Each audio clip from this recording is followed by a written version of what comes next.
Ao longo da história humana, de acordo com certos períodos significativos da cultura, vemos surgir, sem o entendimento do mero homem comum, certas mudanças nas tendências pedagógicas que alteram a maneira e o modo de como vemos a educação e, consequentemente, o sistema educacional.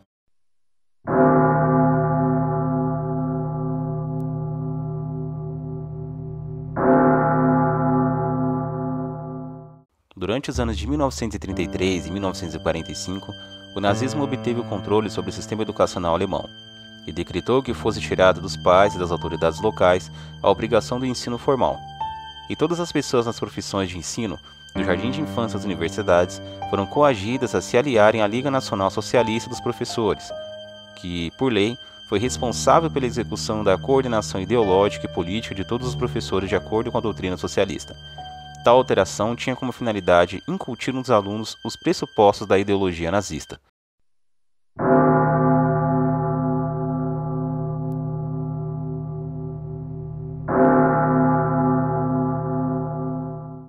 O nazismo foi uma ideologia abrangente que não conheceu fronteiras ou exceções. O objetivo de Hitler era criar o clima social, político, cultural, educacional e moral por meio de diversos aparelhos de controle, o que incluía a educação.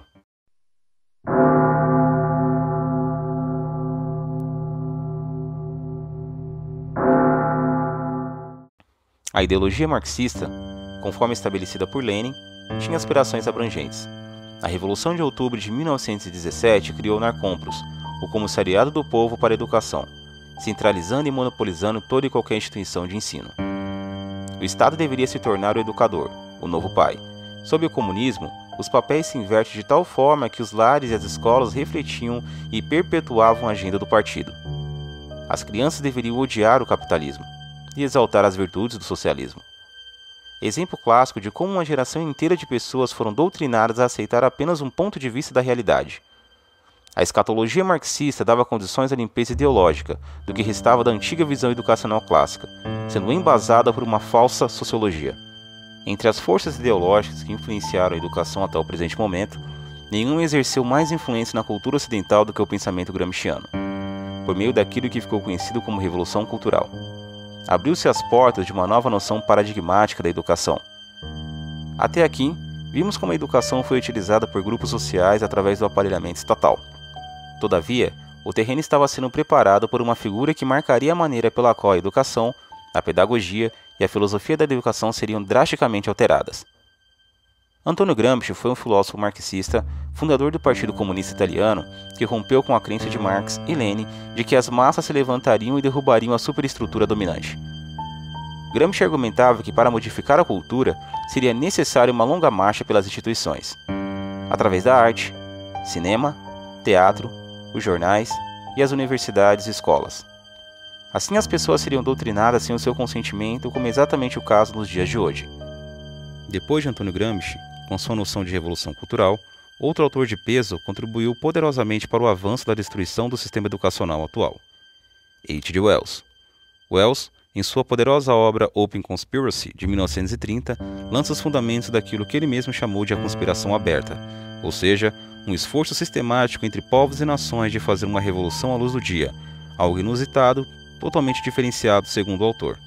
Outras conspirações e revoluções sempre foram feitas entre quatro paredes.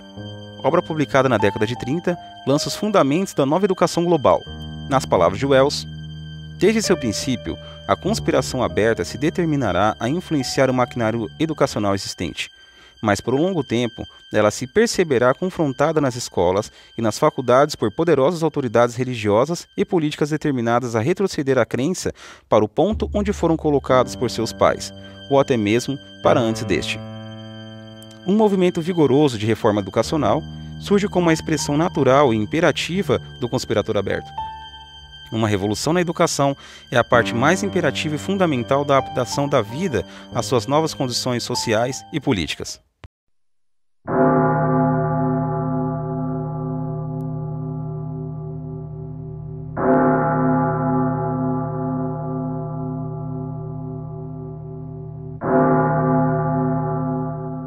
Chegamos agora no limiar do novo milênio.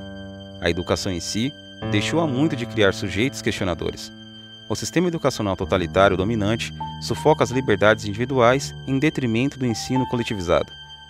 As unidades escolares nada mais são do que experimentos ideológicos. A educação morreu. Morreu no sentido de aguçar as faculdades intelectuais dos discentes, de aflorar sua imaginação individual. As ideias propostas por H.G. Wells na década de 30 foram postas em prática nesse novo milênio. Está em andamento uma revolução psicológica, com a finalidade de trazer uma nova ética global. Antes, o que era chamado de revolução proletária, nos dias atuais, é entendida como nova ordem mundial. Essa revolução pedagógica visa impor uma ética voltada para a criação de uma nova sociedade e estabelecer uma sociedade intercultural. A nova ética não é outra coisa senão uma sofisticada representação da utopia comunista. A partir de uma mudança de valores, de uma modificação nas atitudes e nos comportamentos, bem como de uma manipulação da cultura, pretende-se levar a cabo a revolução psicológica e, ulteriormente, a revolução social. Se H.G. Wells idealizou a conspiração aberta pelo viés social e político, temos nesse novo milênio o auxílio das profundas técnicas da psicologia social aplicada aos assuntos pedagógicos. Para atingir esse objetivo, são utilizados os recursos da pesquisa pedagógica obtidos pelos soviéticos e pelos criptocomunistas norte-americanos e europeus, que, segundo o escritor Pascal Bernardin, trata-se das técnicas psicopedagógicas, que se valem de métodos ativos destinados a inculcar nos estudantes os valores, atitudes e comportamentos definidos de antemão. Entre os principais critérios estabelecidos nessa nova revolução psicológica estão a asfixia ou subordinação do ensino livre, anulação total da família, testes psicológicos projetados ou já realizados em larga escala. Se antes tínhamos nos revolucionários a classe trabalhadora como agente de transformação social ou cultural, hoje temos na Organização das Nações Unidas, a ONU, a mola propulsora dessa revolução psicopedagógica dos assuntos educacionais.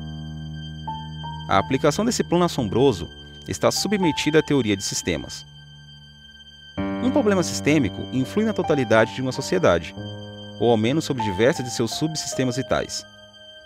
De forma que podemos entender a teoria de sistemas como um esforço de elaborar teorias que abarcam outras noções dentro de um dado problema. De maneira clara e objetiva, afetando seu sistema educacional, afetam-se consequentemente as escolas, alunos, professores, agentes da educação, pedagogos, filósofos da educação, educadores, diretores, secretários, enfim, toda a cultura. Essa revolução pedagógica, introduzida discretamente, mediante manobras, sem deixar ver sua arquitetura geral, precisa levar em conta a resistência dos professores, que jamais permitiriam o avelamento de seu ofício e de seus alunos. Desse modo, aplicam-se técnicas de descentralização, oriundas diretamente das técnicas de administração e de gestão de recursos humanos. Consegue-se com isso envolver, engajar psicologicamente os professores e, portanto, reduzir a sua oposição. Os projetos escolares são a aplicação direta dessa filosofia manipuladora. Como temos visto, o nível de ensino nas escolas continuarão caindo e caindo cada vez mais, porque a natureza filosófica do ensino deixou de ser cognitiva. Devemos compreender aqui que o papel das unidades escolares foi profundamente redefinido e que sua principal função não é mais a formação intelectual do sujeito, e sim sua formação social. Uma vez que não se pretende mais o fornecimento das ferramentas que estimulam a autonomia intelectual das crianças, mas antes imputar nelas valores, atitudes e comportamento de técnicas de manipulação psicológica. Acredito que vocês devem estar se perguntando: quais técnicas de manipulação comportamental essa revolução psicológica se baseia? Entre elas, destaco apenas duas. Conformismo psicológico. Uma força psicológica poderosa existente nas relações humanas, estudada pelo psicólogo polonês Solomon Asch. O resultado desse experimento constatou que a pessoa conforma-se à opinião do grupo em que está inserida, tendo como motivação principal a falta de confiança em si mesma. Desse modo, pode-se concluir logicamente que a percepção de uma pequena minoria de sujeitos exerce uma profunda influência sobre a individualidade do mesmo. Temos aqui um contraste claro entre a opinião dos professores do corpo docente versus a opinião do aluno. Dissonância cognitiva, elaborada em 1957 pelo psicólogo Festinger. O experimento constatou como nossos atos individuais modificam nossas crenças, atitudes e valores. Uma dissonância cognitiva nada mais é do que uma contradição entre dois elementos do psiquismo humano. No âmbito escolar, por meio de atividades lúdicas, ideologicamente tendenciosas, o pensamento dos professores podem, sem eles mesmos perceberem, ser modificados, causando uma dissonância cognitiva.